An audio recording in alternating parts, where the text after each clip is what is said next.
How to create a recipe on your Marzocco Wally. Use the toggle to scroll down to manage recipes. Click the toggle in once, then go down to the fourth one to create recipe. You can call your recipe any name. You can call it small jug, medium and large. You can have up 3 settings on the front screen.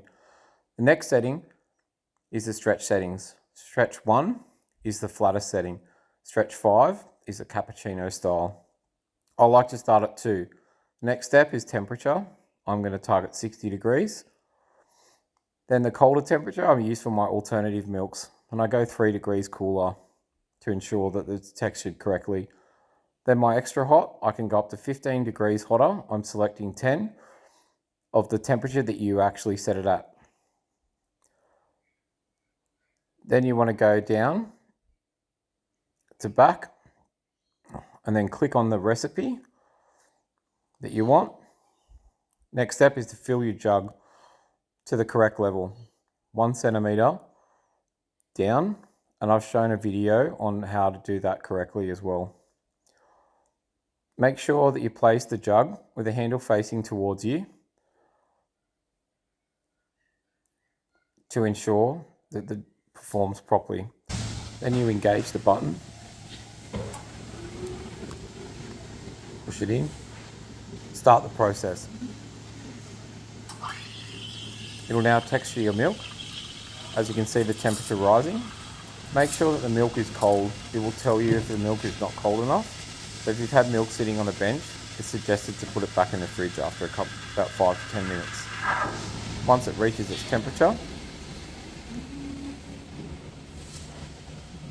it'll finish. Make sure you wipe the steam tip around the side and underneath as shown every time.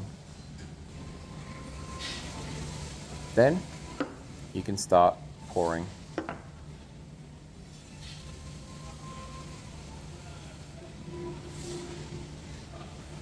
As you can see, the texture is pretty nice, and you can pour some latte art.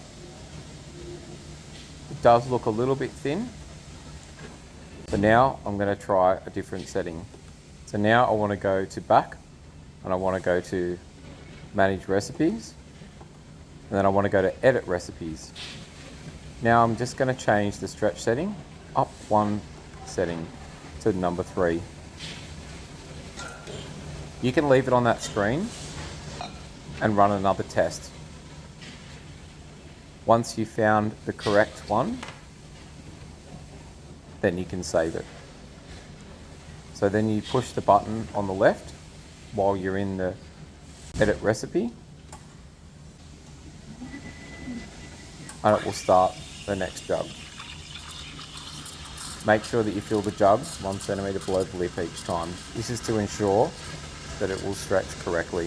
If you overfill, it'll be too thin. If you underfill, it won't stretch and create a mess. Once it's reached its desired temperature, it'll retract back up. Make sure you wipe the outside and clean the bottom every time.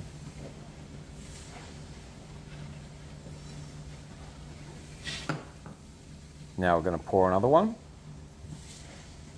and see what the texture is like and the depth of foam. I like to make sure that it's stretched just a little bit more so that you've got a little bit more play. If it's a little bit flatter, it's then harder, and then you have to redo your milk, because you can always drop milk out and when you split milk.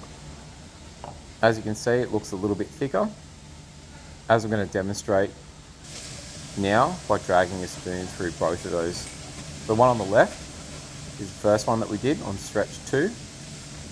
I'm just going to drag the texture back.